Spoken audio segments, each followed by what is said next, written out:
Igal aastal saab Eestis insuldi 4000 inimest. See on ootamatu ja raske haigus, mille tagajärjed on tõsised ja muudavad nii patsiendi kui tema lähedaste elu.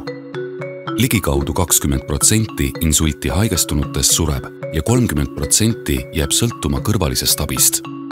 Insuldi raviteekonnal puutub patsient kokku paljude spetsialistidega, neuroloogist ja taastusravimeeskonnast, perearsti, pereõe ja sotsiaaltöötajani. Akuutravi vahetult pärast insulti on tõhus, kuid edasine raviteekond võib olla killustunud ja keeruline. Et insuldist taastumine muutuks patsiendikesksemaks ja terviklikumaks, on Tervisekassa loonud insuldipatsiendi raviteekonna, tänu millele tõuseb omakorda inimese insuldijärgne elukvaliteet. Insuldi juhtprojekti raames töötati välja uus raviteekond ja standard, mida hakati alates 2025. aastast rakendama kõigis insuldiüksustega haiglates. Standardi alusel loodi üle-eestilised ühtsed patsiendikäsitluse praktikad.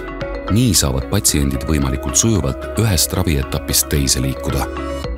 Raviteekonna osapooled on kokku leppinud rollijaotuse, ehk kes, kus, mida ja kuidas teeb ning kuidas patsiendi ravi edasi läheb.